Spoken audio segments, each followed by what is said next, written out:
मौका मिला, सिर्फ 14 साल मिले। कहाँ जा रहे हैं? ये टच करना कानून का उल्लंघन भी है। मुझे लगा बड़ी गड़बड़ी में जा रहे तो मुझे लगा, तो इसलिए पूछा। आगे आगे कोई चिंता थी मेरे को, उधर गए। एक मेरी भी जर्नी 50 साल में असेंबली और पार्लियामेंट मिलके 52 साल हिस्सा है मेरा भी, लेकिन मुझे यहाँ ज़्यादा समय नहीं मिला। मेरे को वहीं पर रखना पड़ा, बेंगलुरु में ही था। यहाँ बहुत से नेताओं के भाषण सुनने को मुझे कम मौका मिला, सिर्फ 14 साल मिले। कहाँ जा रहे हैं?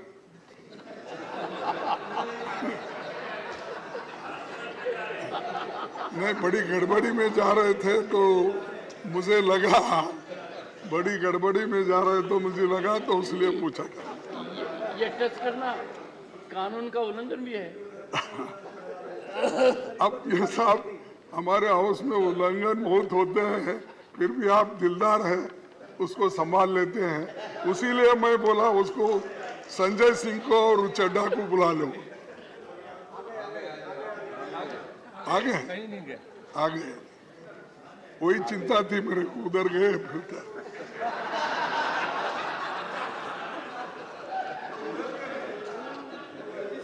सर,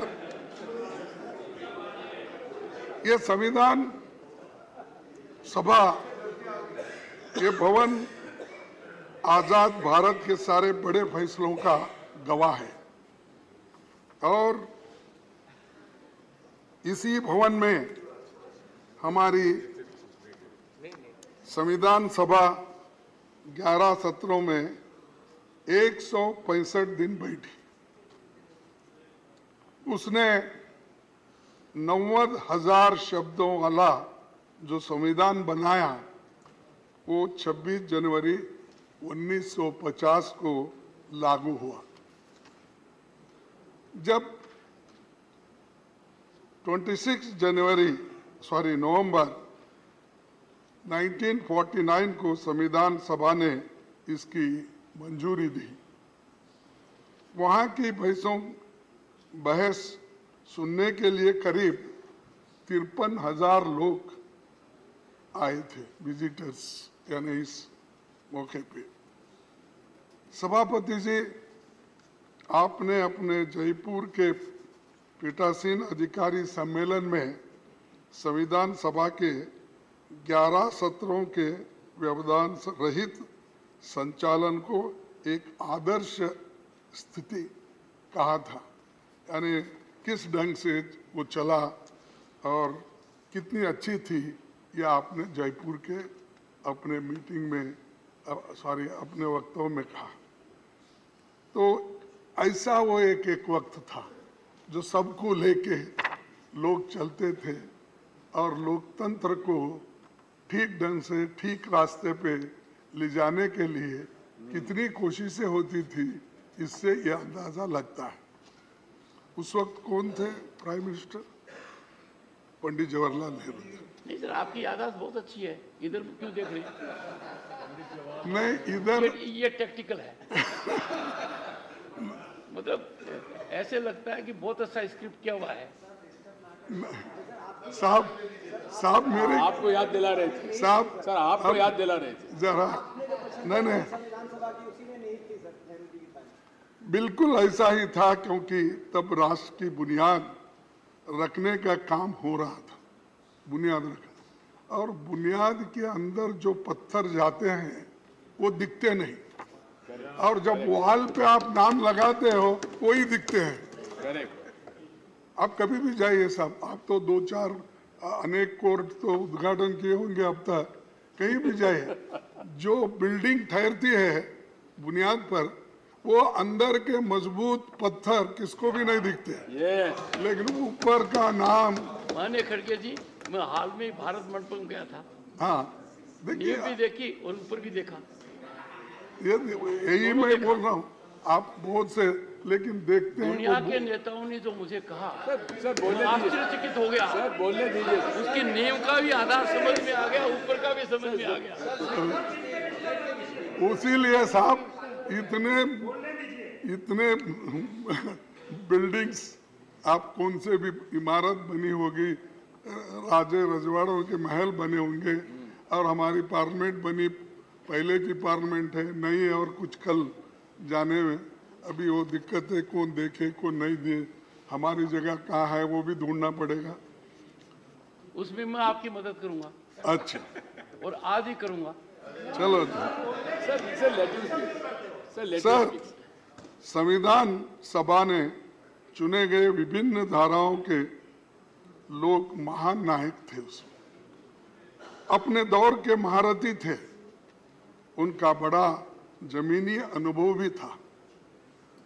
स्वतंत्रता, समानता, न्याय, मानवीय गरिमा और लोकतंत्र उनकी नसों में समाया था, क्योंकि उसके लिए ही तो वो लड़ रहे थे।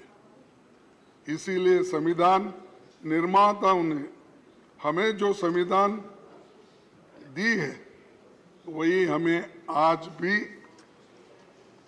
एक बनाए हुए हैं, और उसी ने राष्ट्र के लिए सशक्त ढांचा तैयार किया है। इसी कारण लोकतंत्र के सिद्धांत और व्यवहार आज जनता के स्वभाव का अभिन्न अंग है। भारतीय संविधान हमारा सबसे बड़ा मार्गदर्शक है। इसी के आधार पर संसदीय प्रणाली के हक में फैसला हुआ, और अडल्ट फ्रेंचाइज जो हमको मिला वो सबसे बड़ी बात है, क्योंकि आपको तो मालूम है, पहले जब वोटिंग पावर थी 1935 के, तो इस एक्ट के तहत जो टैक्स देते हैं, जिनके पास जमीन है, जो पढ़े लिखे हैं, जो इनकम टैक्स पे करते हैं, ऐसे लोगों के लिए ही वोटिंग का अधिकार था। लेकिन हमने जो संविधान बनाया, पंडित जवाहरलाल नेहरू जी और डॉक्टर बाबा साहब अम्बेडकर, वल्लभ भाई पटेल, जितने भी महान नेता उस वक्त इस कॉन्स्टिट्यूंट असेंबली में थे, उन्होंने अडल्ट फ्रेंचाइज दिया।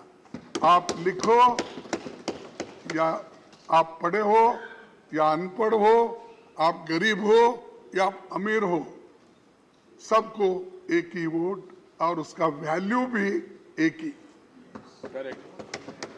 जो एक बड़ा अमीर आदमी, फर्ज करो अदानी के जैसा, उसको भी एक ही वोट, उसका वैल्यू भी एक ही वोट।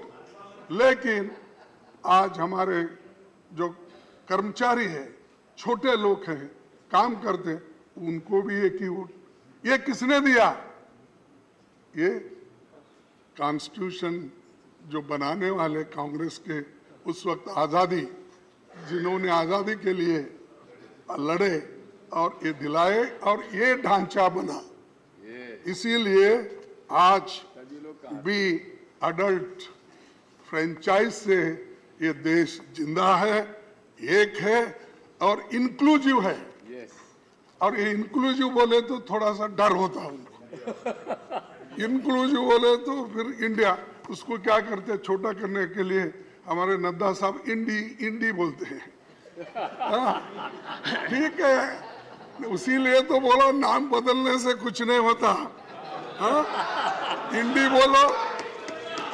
बोलो और कुछ भी बोलो, हम है इंडिया। अरे आप कुछ भी बोलो, हम सब इंडिया। अरे बैठो, अरे आप क्यों बात करते, बेंगलुरु से आए हैं, चुप बैठो।